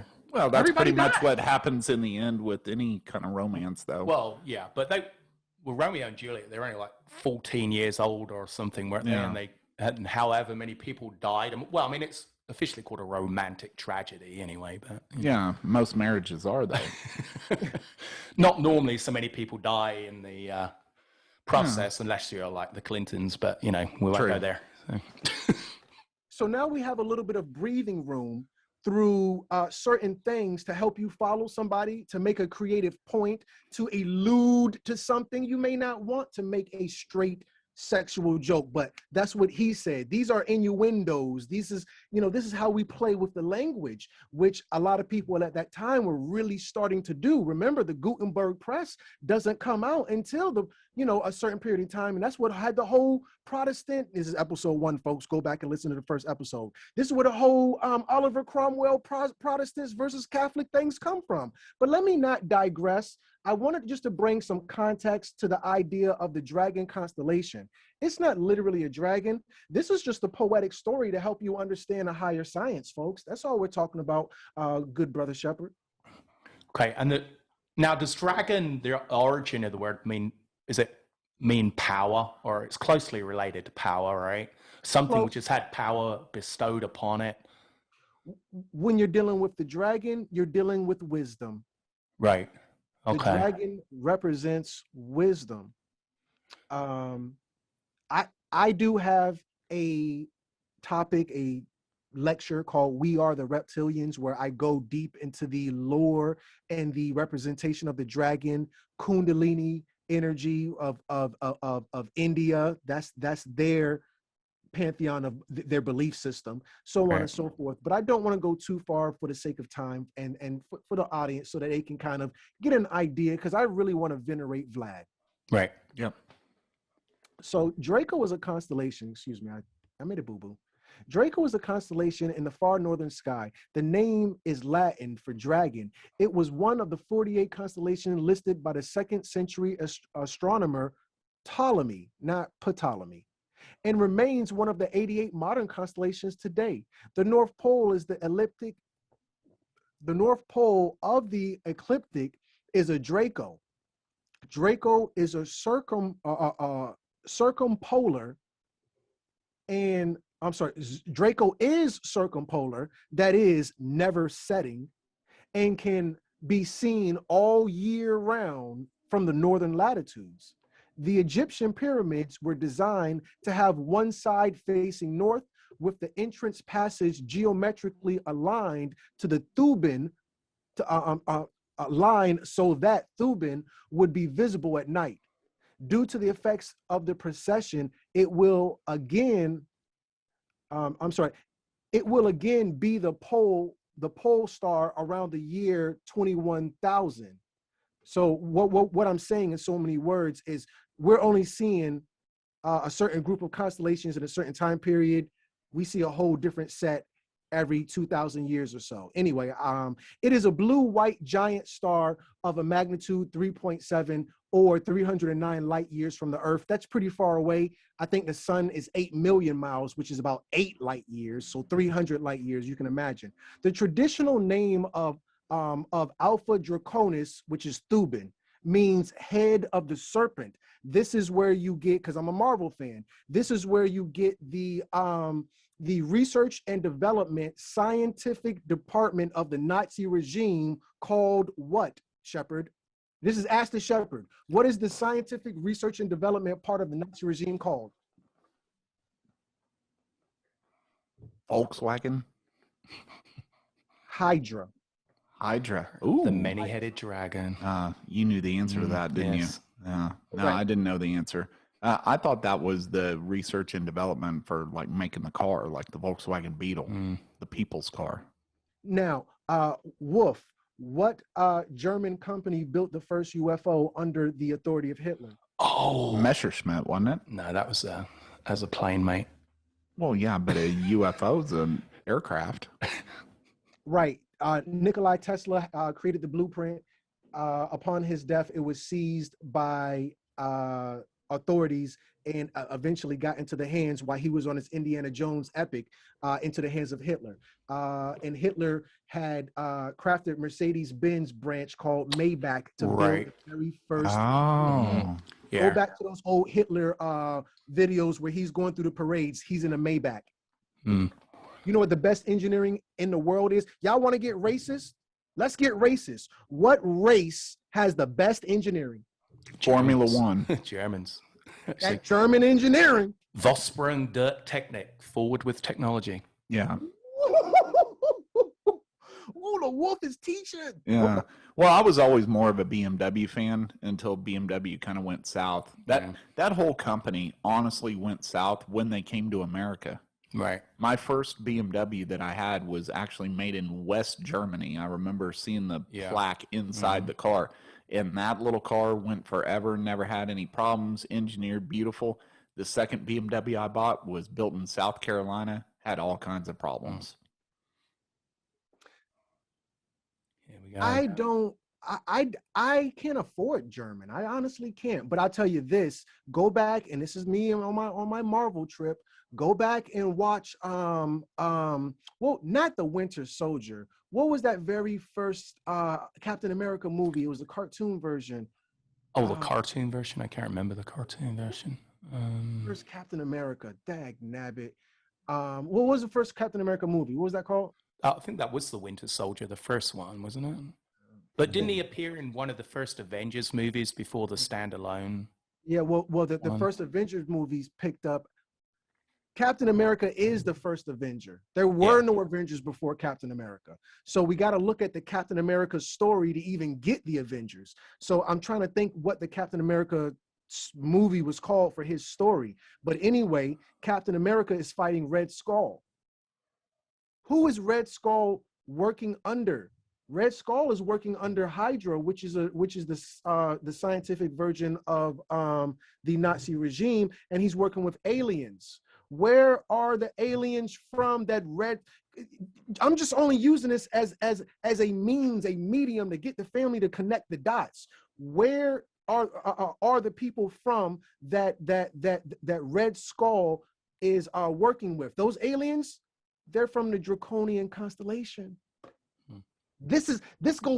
Once Disney bought Marvel, oh my God. You started breasts getting bigger, everything else. Oh man, Marvel grew up. When Disney got Marvel, Marvel grew up. But I digress. If I could move on, because you kept alluding to this and alluding to it, I want to just kind of spearhead it. Do you mind, Wolf? Go for it. No, go. So my source for the podcasters who can't see the visual, go to YouTube. But for those who are on the podcast, they can't see the visual. What I'm showing now is a picture of a screenshot that I took from BBC Online Network. This is, I guess, unintentionally, this is the British Broadcasting Channel. Shout out to the family across the pond. So BBC News, it says UK, Charles visits, quote, relative, Dracula's home. So I didn't put the whole article in there. I apologize. But in essence, yes, Dracula's bloodline is associated with the king and the queen of England and Prince Charles. He's not necessarily king. Bear with me. My apologies. But you get what I'm saying. And when we're dealing with Queen Elizabeth, David Icke is the one perpetuating this.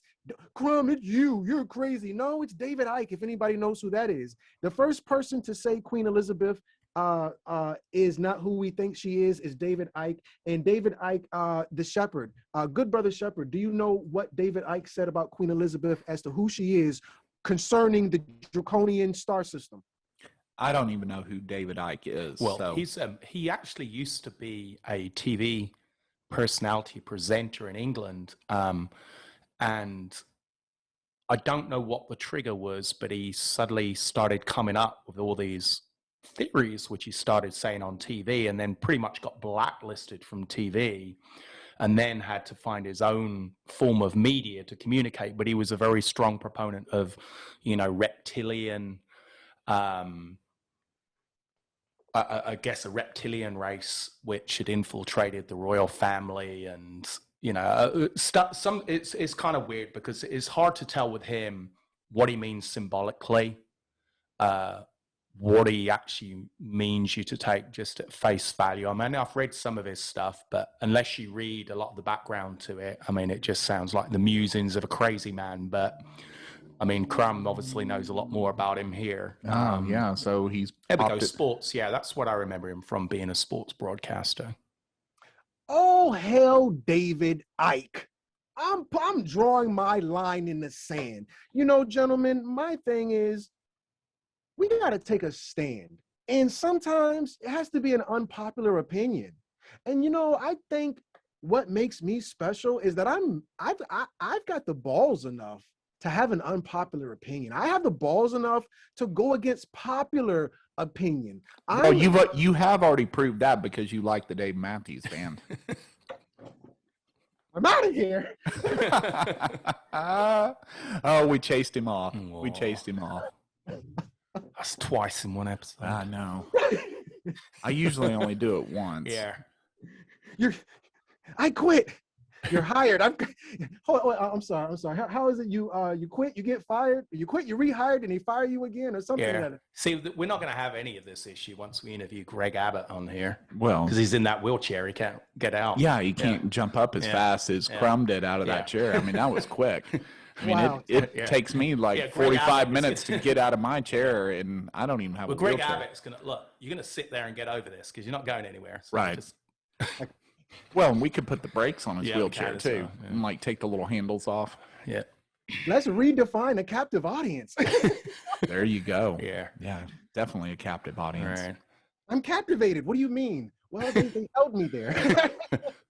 But no, yeah, David Icke, I just love this guy. And, you know, it's so serendipitous that, you know, I'm able to converse with someone from across the pond. People from my side of town aren't from England, Britain, Europe. We've only been here in America. We've never left.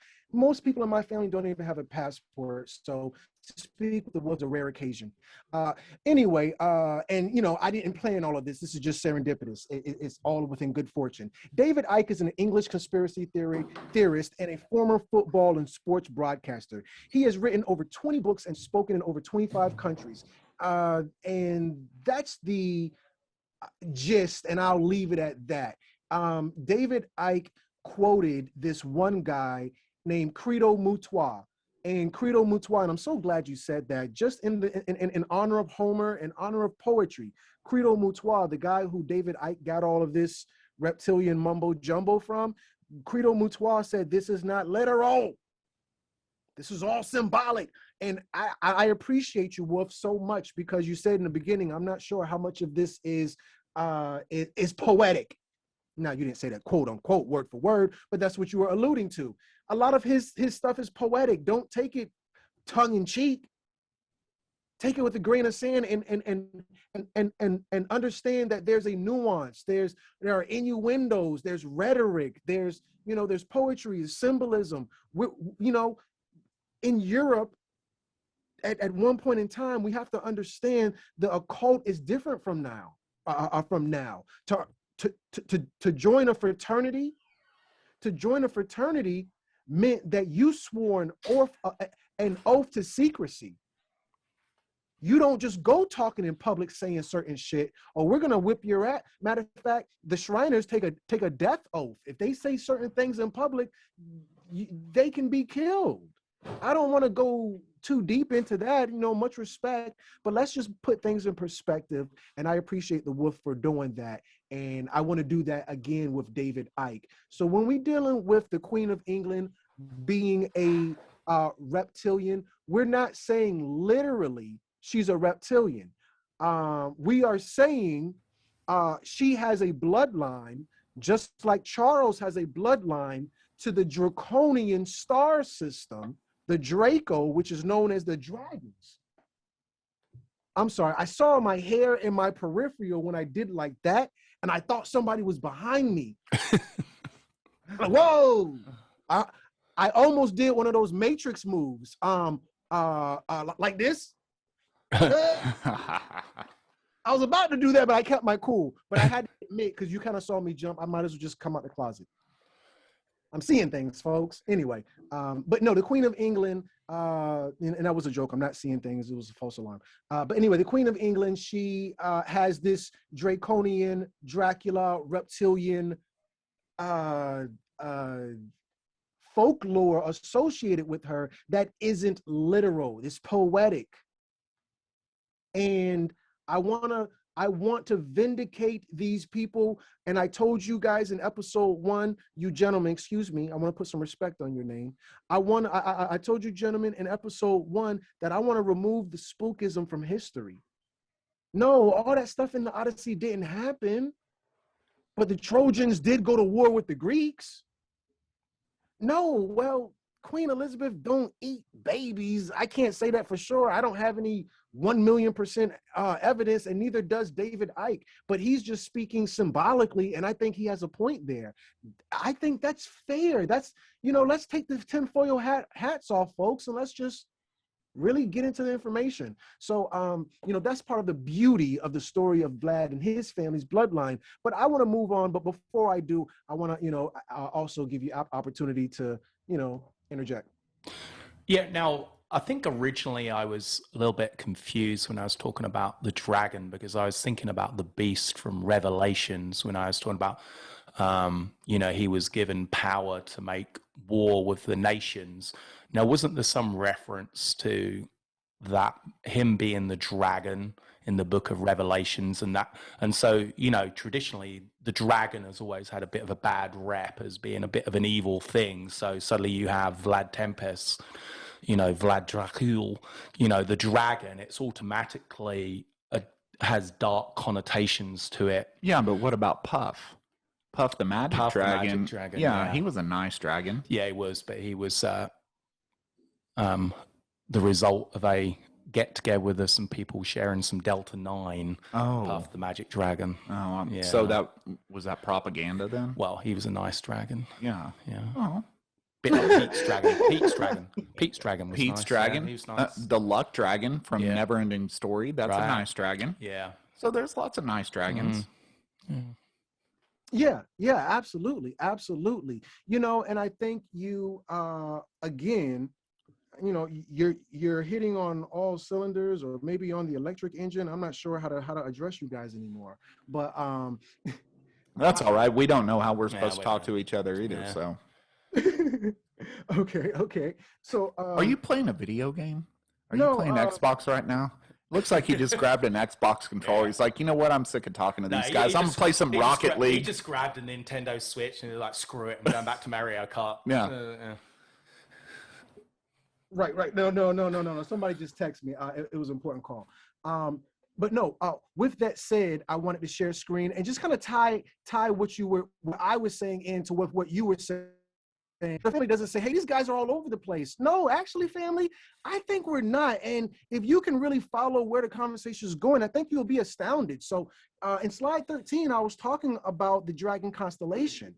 And we mentioned the book of Revelations. I wanted to read this. Do you mind?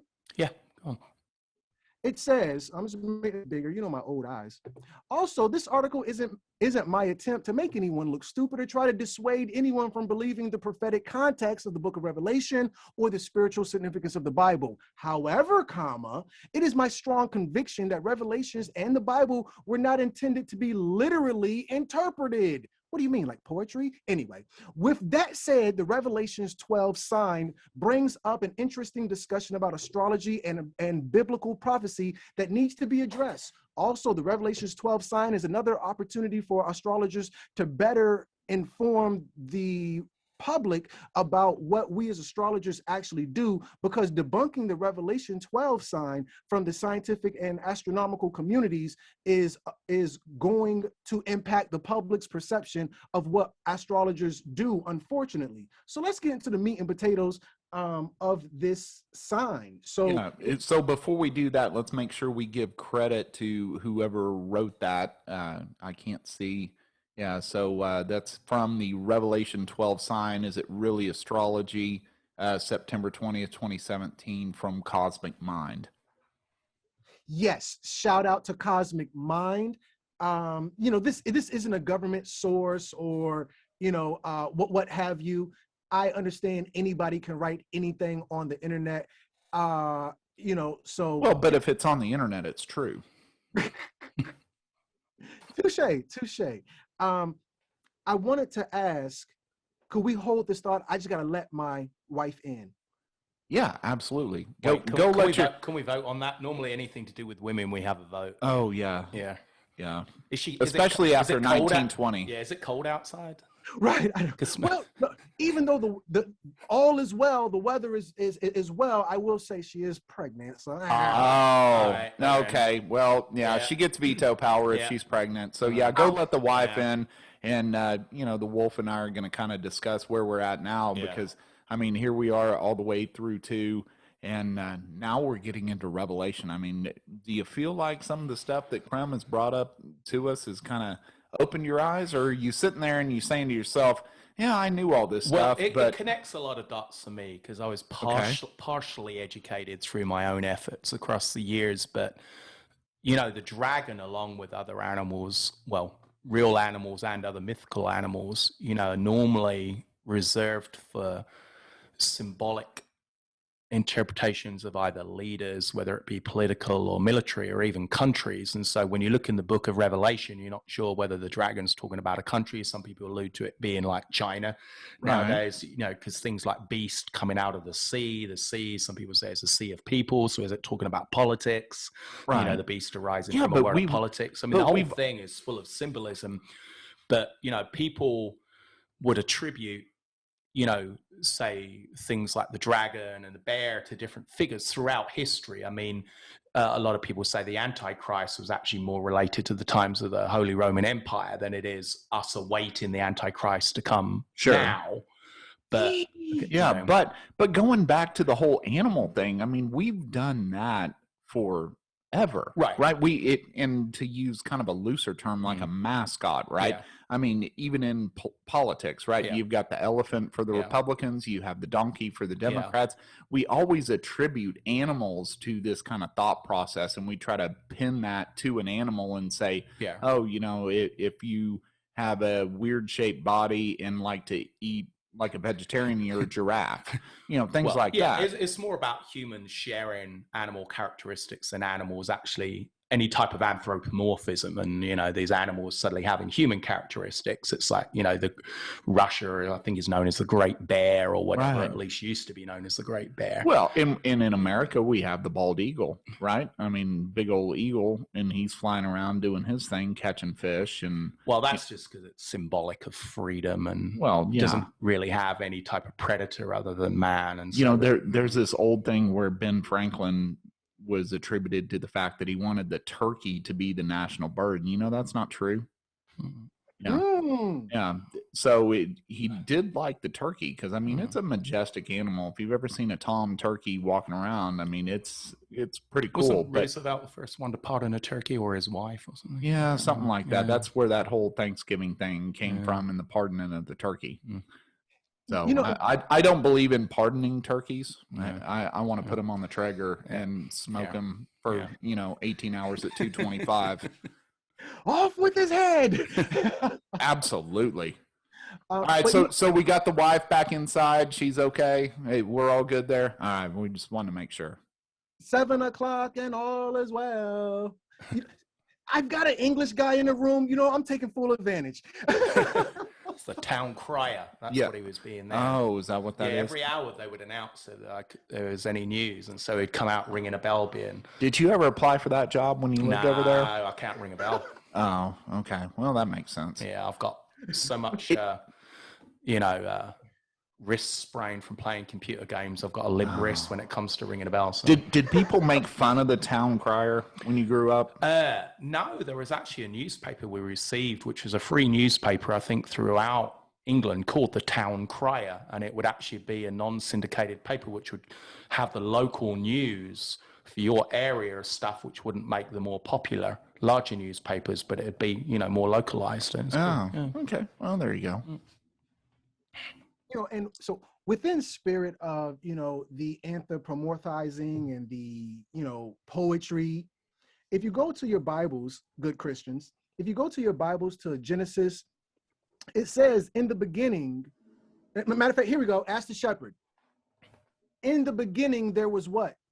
Good shepherd. What does the Bible say? Well, are we talking about Genesis 1:1? I mean, in the beginning, God created the heavens and the earth. In the beginning, there was the Word, and the Word was with God. And that's not Genesis. Is that not it? No. That is not Genesis. Is that not the very first part? No. Genesis 1:1 is in the beginning, God created the heavens and the earth was without form and void, and darkness was upon the face of the deep. Right. And the Spirit of God moved upon the face of the waters, and God said, "Let there be light," and there was light. Teach! That's the teacher. You probably know exactly why I can quote that perfectly. Right. Yes. That's the teacher. Okay. All right. So I stand corrected. It's John. In the beginning. Yes. In the beginning was the Word. Yeah. That's from John, not from Genesis. Now, Genesis is Hebrew. I'm sorry. The Old Testament is Hebrew. The New Testament is Greek. Yeah. Aramaic Greek. Yeah. Well, it was Greek and it was something else. Wasn't there two languages? Yeah, that the New Testament was originally written in. There's Aramaic Greek, and I can't remember what the other one was originally. No, it wasn't English though. No, definitely not. But so let's stick with Greek because it's the most, you know, notable. No disrespect to Aramaic. So now when you say the word in the beginning, there was the word. Word in the Greek translation is logos, picture, an image, a mascot. Something like, you know, a brand. You know, you can put the words down, But if you put a picture on that jank, how many words does that embody within itself on average? Well, yeah, I mean, bringing up the whole logo thing. I mean, logos are still important to businesses because they can put that picture up and you see a logo and you immediately attribute that business to that logo, and it makes you think. You see the FedEx logo and you're like, oh, I need to ship something and I need to do this fast and I need to do it accurate and blah, blah, blah. Or you see the golden arches and you say, I want a terrible cheap hamburger because I'm hungry and I'm poor. Yeah, well, I mean, traditionally, a lot of logos actually had a little bit more history. I mean, you go behind a lot of, say, like the medical logos with the snakes, you know, twirling around. Right. You know, I mean, there was a lot more actual meaning to the logos other than this is something catchy into the eye. I mean, yeah, it actually told something about the origin of whatever that was, its belief system, the families connected and funded into that. Yeah, that symbolism, all that good stuff. Absolutely. And we have to understand, because we know for me, with Vlad acting as a historian, understanding Homer and poetry, we must understand this is all encompassed. We have to keep this scholarly, gentlemen. This is all under rhetoric. So when we're dealing with logos, we're dealing with pathos, we're dealing with ethos. These are ways that we're going to deliver a message to tell the history. So when we're dealing even with the dragon in Revelations, he's tracing this this woman. She has a child. There's these 12 stars. This is all an astrological story told through what is it called? It's called not metaphor, allegory. This is allegory, all allegorical. Mm-hmm. So, you know, before we go any farther, here's something that just popped in my mind, because we're talking about Revelation, and we know John of Patmos did this, and we did a podcast about absinthe, and we were talking about John of Patmos with absinthe. Is there a connection between dragon and absinthe? I don't remember if we talked about it, because we talked about the green fairy with absinthe, but was there something about dragons with absinthe too? Yeah, and that was about what's the active ingredient in absinthe again? Is it like theamine or theamine or something like that? We never could figure out exactly how to pronounce it. Again, would have psychotropic effects and allow people to go into trances. I mean, a lot of the great writers in the Enlightenment period and afterwards would actually have absinthe, and it, you know, gave rise to, I mean, I think, you know, Mary Shelley wrote Frankenstein under the influence, and there were a lot of classical writers under the influence who wrote stuff which I guess had never really been written before, and they said that you had to actually drink absinthe to understand a lot of the underlying currents in those stories. Otherwise, you just wouldn't make those connections. But there were similar things said about the Book of Revelation, that on the island he was on, not with Pat Beeman. No. Okay. There was a plant which would give psychedelic properties, and so they said that, you know, a lot of what, you know, he wrote was while he was under trance from these psychotropic, while he was eating these plants or doing whatever with them, that this is how he was having these visions, and, you know, wrote down the Book of Revelation. And that's why they say that unless you're in a certain state of mind spiritually or in a certain place with God, the Book of Revelations will never make sense, because you'll never be on the same wavelength as when the Book of Revelation was written. That makes sense. Yeah. Wow. That's, you know, this is the perfect adjective, since we're in honor of all this rhetoric. That's trippy. Oh, I see what he did there. Yeah. And also in my third eye over there. Right. No, that's a plant. So in episode 1, we were talking about the terrain of Eastern, Southern Europe, and how it was on the border of the Ottoman Empire or the Turkish Empire, what have you. And this really attributed, because, you know, they just don't have a lot of resources in that country. And as I postulated in episode 1, our episode 1, well, part 1, he was a military genius. So I wanted to kind of expound on that, if that was okay. Yeah.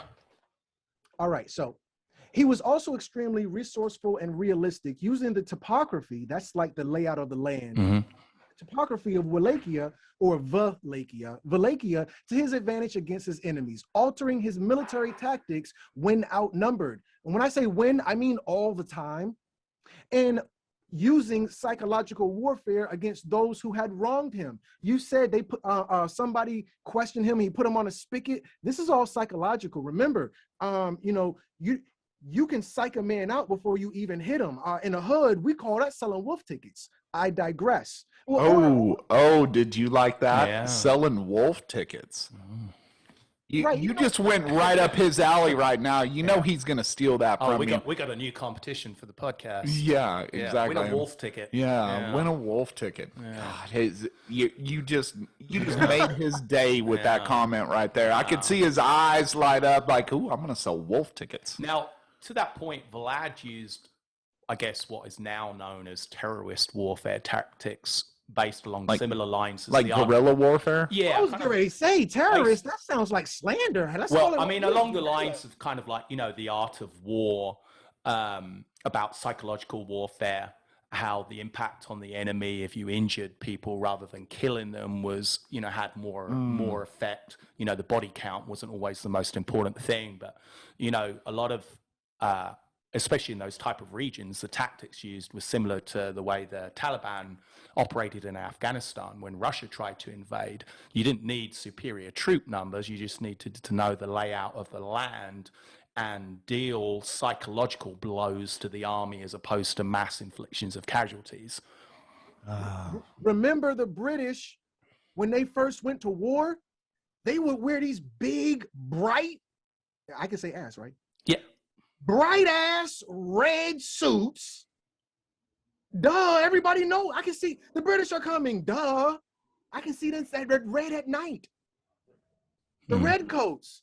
So now you don't see an advanced tactical military genius in America or in Europe until Desert Storm. You guys finally got out of them. You finally got some fatigues on, didn't you? Yeah, we done put the face paint on. We rocking our fatigues. You don't go in a Desert Storm into the desert with that same gear that you had on when you were over there in the tropics. You got to dress to camouflage with the area.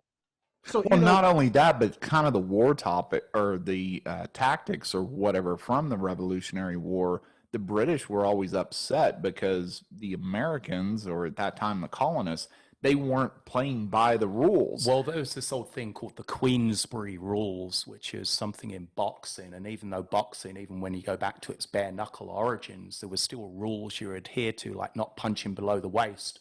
And yeah, the English followed very strict rules. And it's, I think when they were invading some of the colonies, they had meetings with the heads of some tribes that, hey, your men can't attack from the trees or can't do this. You have to stand in an orderly line so we can shoot at you. Right. Absolutely ridiculous. And I can't remember what battle it was, but some nobleman and his wife had come out to watch. They were sitting up on a hill to watch a battle. And the wife was, they seem to be making a lot of fuss when they're dying. Can you send an instruction down there that when they get shot, they don't yell so much and they fall over and lay down nicely on the ground? Wow. I mean, it was seen almost as if it was, this kind of peripheral thing, which wasn't it wasn't a realistic thing. It's almost like somebody playing Risk, but you were so detached from these people, they were seen as pawns, Yes. One part of my character, we were talking about this offline, I believe, is one of my monitors. This is just a character for the listening audience. I don't want you to persecute me, but I go by a moniker on my platform, Crumb TV, your favorite racist. And one of my gripes in terms of being racist against Europeans is the idea, to your point, the idea of a civil, for the podcasters who can't see what's going on, I'm doing an air quote thing with my fingers. A civil war. Well, let's examine that. That might be a little bit oxymoronic. If it's war, it's not civil. If it's civil, it's not war. And what you described at the woman's request, I've been shot. That's not a civil war. When you die with some dignity, young man, let me just fall down lawn dramatically. Right. No, it makes sense. It's kind of like the, not to get too deep in the weeds, but Right. I can think of a way we can go down with the peaceful protests and all that. But I totally get what you're saying there. And I'm afraid we might go south if we go that way. So yeah. Well, not to harp too bad on our brothers and sisters across the pond. They fight vigilantly, due to the circumstances with Caesar and dealing with the Germanic tribes, the berserkers. The English have done their thing. Let's give them their flowers, folks. With that said, I wish I had the thing machine over here. I would have hit the clap button for them. One time for the Great Britain. Yeah, there we go. I can't believe we're actually using those buttons now. It took this long. It took Crumb to say, hey, let's do one of these podcasts on video and everything else. And now we're actually using some of our equipment. But I only know what those top two buttons do. I don't know what the other ones do. One is a woman being strangled. So let's not push that one. Yeah. And I'm also afraid if I push one of these buttons, like the whole thing will shut down. Right. But due to the circumstance, I think my point is that Vlad is a military genius, who doesn't stand in single file line when engaging in war, which is an art, not a science, by the way. And he does so quite poetically, quite artistically. And, I want to, in my efforts to, in the listening audience, wait, is he trying to? Yes, I am vindicating Vlad the Impaler. I am singing his praise. I am telling you he is not the villain in this story. He is the hero. Can you stump the shepherd and ask why his forces would march in single file? Do you know why they march? Vlad Temper. Why his forces would march to hide their numbers. Yeah, you only know that from Star Wars. Exactly. Yeah. Oh my God, I can't curse too much. Well, but you didn't even have to say that. I mean, I knew. sand people. When I said it, I thought, oh, Star Wars, he's going to know this one. Yeah, from the sand exactly. people, Tatooine, so, there you go. That was a softball. A lot of truth is said in jest. Oh, George Lucas, what a hell of imagination. No. Hollywood has a contract which they're going to tell you sci-fi is a you want me to put a tinfoil hat on? Let's talk about sci-fi. Anything. Men in Black, anything. But with that said, exactly. I mean, how much farther did we go? We were joking at the beginning of this that it's going to be like, part 7 or whatever, but I think we only made it through a few more slides, man. But we're just having such a great time with you, and we're learning about a lot, and we're talking about a bunch, and it's probably time to wrap this one up as well. So, thanks once again, Crumb. We're going to go on to part 3 soon. So with all that said, thanks for tuning into this episode of The Wolf and the Shepherd, and we will catch you on the next one. Thanks for listening to this episode of the Wolf and the Shepherd podcast. If you like what you just heard, we hope you'll pass along our web address, thewolfandtheshepherd.com, to your friends and colleagues. And please leave us a positive review on iTunes when you get a chance. Check us out on YouTube, Facebook, Instagram, and Twitter for additional content. Join us next time for another episode of The Wolf and the Shepherd.